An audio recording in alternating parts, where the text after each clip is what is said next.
Alright, so as promised, this is the main board that I chose. It is the Asus Republic of Gamers Crosshair VIII Hero Wi-Fi Edition. Um, Honestly, this motherboard is probably overkill for anything I'll ever use it for, but this does support the 3rd gen Ryzen's. It's a socket X570, which right now is the latest and greatest that they offer for that. This does offer everything on here. AMD Crossfire, NVIDIA SLI. It's got the Aura Sync.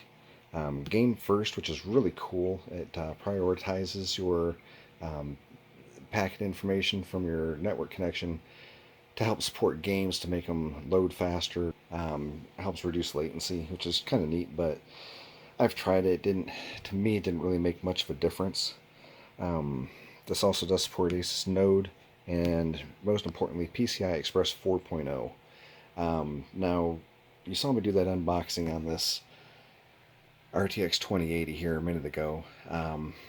It is still PCI Express 3.0 part.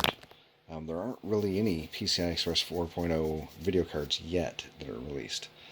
There's nothing to really take advantage of that bandwidth. The reason I went with this and not a 370 or 400 is forward compatibility. I just thought about future, what's going to happen. I mean, PCI Express 3 has been around for a while, and it stayed with us for a long time. So I kind of feel that the PCI Express 4.0 is going to be around for a while as well. So if in the future I do go to upgrade this video card, I will be able to support something that's newer and not be on a PCI Express 3.0 generation behind and trying to play catch up. But let's go ahead and get the unboxing going on this, and we'll take a look at this. What I think is probably one of the coolest mainboards. So, nice dust cover there. This is the Republic of Gamers Crosshair VIII Hero. It is an all-black PCB. I mean, that is beautiful. Solid black finish on everything. Everything's got a really nice, beefy feel to this. This is all metal. The only thing that's not metal is this part right here. That actually does light up. This Crosshair VIII Hero part does light up, along with the Asus Eye.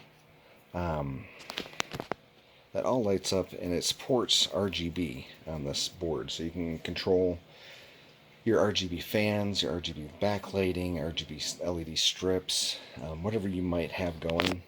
Again, this is still just a socket 4, so or AM4 socket, I should say, whatever. What's nice though is right now those are backwards compatible and forwards compatible. They have not released a new socket with these new AMD Ryzen's, so they still fully support the prior gen and new gen. That's one thing I really like about AMD is they don't rush to create a new socket, whereas Intel, pretty much every time they release a new CPU, there's a new socket to go with it, and you're pretty much stuck upgrading everything. As you can see on here, this has got a nice large heatsink on the on the main part of the board here, where your north bridge is. It is active cooling, which is something that's a departure from the original Ryzen processor boards. This one does get warmer, but the thing I like about this is this supports NVMe drives right here and here. So both my drives will actually go underneath this heatsink, and with the active cooling, that'll help keep those cool, which I really, really like. This does have 3 PCI Express 4.0 slots. The nice thing I like is these top 2, if you see that silver there. Let me try to get this board out for us.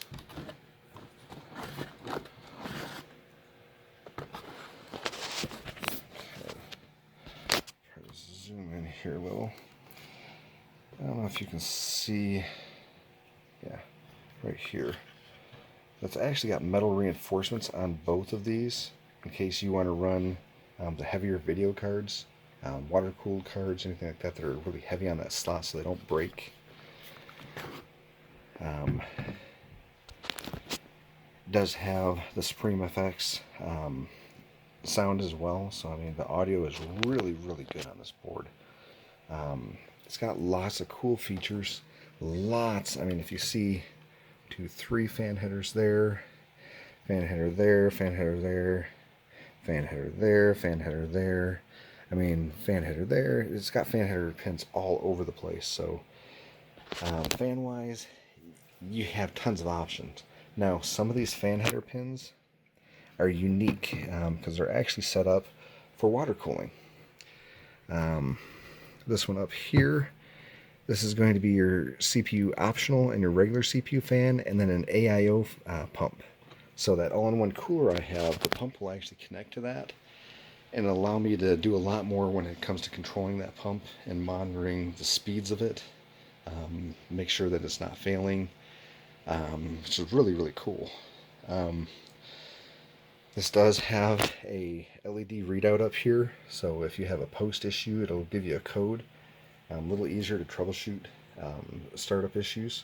It also has a start button on the board itself, so when you hit that, you can actually start it from inside the case without having to try to reach around and find the button on the front, which can be a pain in the butt sometimes.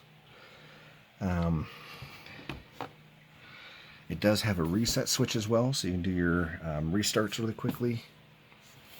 Down here, it has your retry button and a safe button. What that does is it boots it into a safe mode. The safe button boots into safe, like a safe mode, so that way it's safe options if you happen to be overclocking and you mess something up. You got a little too aggressive and it doesn't boot, you can hit that, it'll get rid of those settings. The retry will take it back a setting, so if you made a change, didn't work, you hit the retry and it takes you back, so that way it gives you another chance to be able to kind of tweak things without being locked out and having to hit that safe mode. It does have your standard PCI Express ×4 slot as well, which is similar to what the NVMe use, except for that's going to be for like your add-on cards, like if you have an add-on sound card or network card or something. But with the Supreme FX audio on this, you really don't need it. And I will say for your Wi-Fi and network cards, you definitely do not need it with this board. As you can see, this thing has expandability oozing out of it. So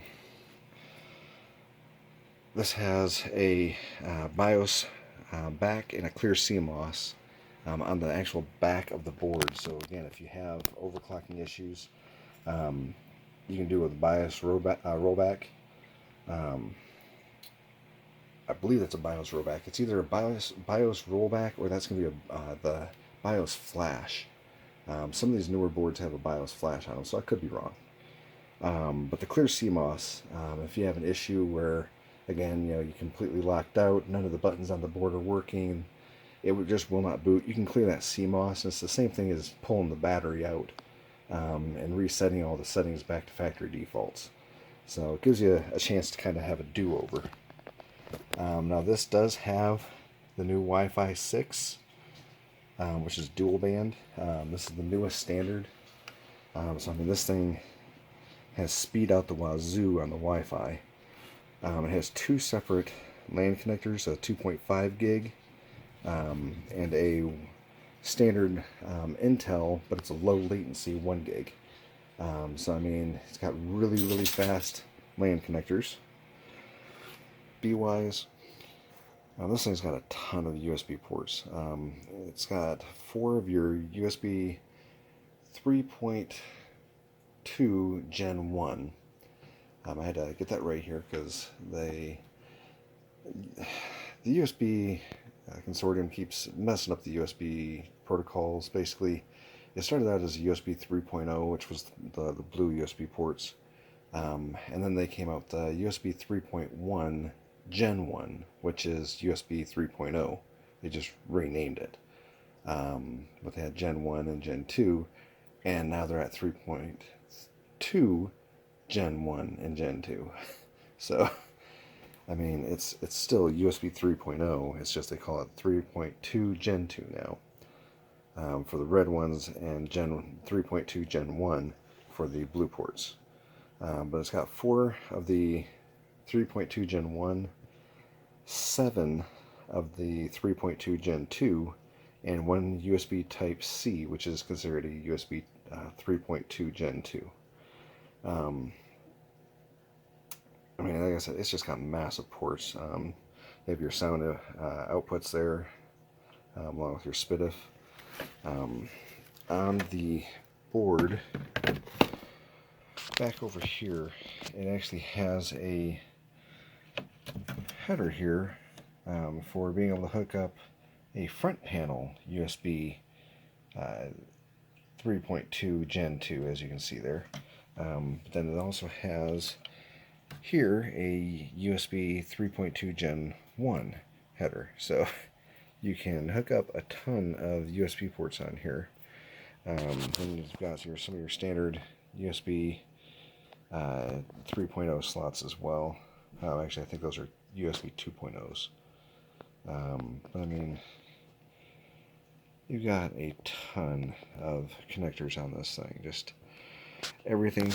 Here's your RGB headers, and then your RGB addressables. So you have one each here, and then over here another set. So you have multiple headers to be able to hook up your RGB lights, RGB fans, you know, if they have a header to them, if they're not mainboard controllable, however it is.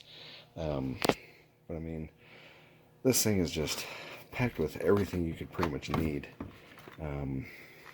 Accessory wise, I'm sure underneath here we have an instruction book. Looks like an Asus coaster, which is kind of cheesy. Coupon for 20% off of cable mod cables. Nice. So if I want to get some custom sleeved cables to match it, I can get them. I can order them from there. They can make them probably for, I believe they can make them for just about any power supply now. That's modular. Looks like some more Asus, some stickers, which a couple of them are pretty cool. Most of these will probably go to my daughter, but it's nice that it's got some cable stickers as well. So I mean, those come in handy if I really need them, but anymore nowadays, you really don't. Here's a little thank you card. It says, thank you for purchasing this ROG product. You've made the choice of champions. To learn more about our passion for gaming and receive news about the latest ROG innovations and offers, check out Armory Crate, our vibrant new one-stop information hub on the Microsoft Store. Now, the Armory Crate, that's pretty much where you can get all your software and stuff from for this. It does come with a bunch of it on here as well. This has got your chipset drivers and everything on here. These are going to be the standard, probably the first release ones. I'll probably start off with installing those and then update them, because I almost always have some updated drivers on the website. And then yeah, under here you have your quick connect. This allows you to take and connect your main plugs, like your ground, reset, hard drive LEDs, your power plug, all of those to a quick plug, so that it makes connecting to the main board a lot easier. Looks like some serial ATA cables, several right angle ones. It can come in handy. I don't think I'm going to need any, but this is going to be your, looks like your RGB header pin. Be able to connect it to a fan connector or whatever type of connector that happens to use. Here's a second one. Here's the M.2 screws. Remember those connectors I was showing you at the ends? This is the connector screws for it to connect to the main board. And again, those are underneath They're underneath that giant heatsink for the North Bridge. So, this is going to be the Wi-Fi antenna. It's kind of nice. It's a nice external antenna.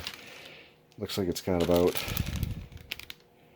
I had to guess, probably 18 inches of cable there. Either 18 or 36 inches cable. But allow you to get a little bit of distance away from the actual back of the computer. I'll probably end up setting it on top of the computer, considering I have the computer itself sitting up on top of a cabinet, so it'll get it up and away from me and away from anything else. But as I go through here, again, my next step is going to be actually installing all of this. So I'm going to do this quick review on the processor, and then you all can just feel free to join me if you'd like to watch me actually hook everything up and get it all going here. If I can get this stuff back in the box. One thing I hate about these, nothing ever goes back in the box like you got it. But I will be showing how to install these M.2 drives. They are a little bit different, so definitely going to go over that. Being that I'm using 4 sticks of memory, it's not going to matter which ones I put this in, obviously, because there's only 4 places to put it. But if you had 2 sticks, you'd want to check the main board to see what slots it recommends. You always want to make sure you get a stick in each channel, channel A, channel B, so that way you can run dual channel memory. It's a lot faster than running single channel. If you look at your main board, it'll recommend which slot to put those in for that dual channel. Sometimes it actually has specifications, and it'll tell you if you're using a single-sided memory or a double-sided memory where there's chips on both sides of it, which slots it'll handle. Sometimes the motherboards can't handle certain types of memory, so you got to be careful on that. But other than that, now this will support up to DDR 4800. Now I'm only going with DDR 3600. The reason is it's a limitation on the processor. There's something in the processor called Infinity Fabric. It usually runs 1-to-1 with the speed of the processor all the way until you hit 33 megahertz. Then it drops to a 1-to-2. So it actually cuts in half down to 1800 megahertz. The problem with that is you lose some of your speed on that Infinity Fabric. So you're introducing latency into things. Now granted, the faster your memory is, it helps to make up for some of that latency, and sometimes you can tighten up the timings a little bit to help that as well. But the biggest issue is if I was running DDR 4000, 4200, I've seen a lot of the reviews where it just doesn't help. You actually lose speed because of it. Now up to 4800 megahertz, you could probably make up some of that speed back from the latency just because of the speed of the actual memory itself. So it's going to be a kind of trade-off there, but in my opinion, why do I need DDR 4800 if it's going to run just as good as the DDR 3600, honestly, and still get about the same exact performance out of it? So I went with kind of what I figured was the sweet spot and what they're really recommending for everything, up until they figure out some way to be able to do something different with that Infinity Fabric. If they ever change that to where it's not a 1-to-1 and then cutting 1-to-2 at that 33 megahertz, that's when I'd look at doing something differently on that. But for now, no. Okay, I'm going to end that, and let's get to the CPU.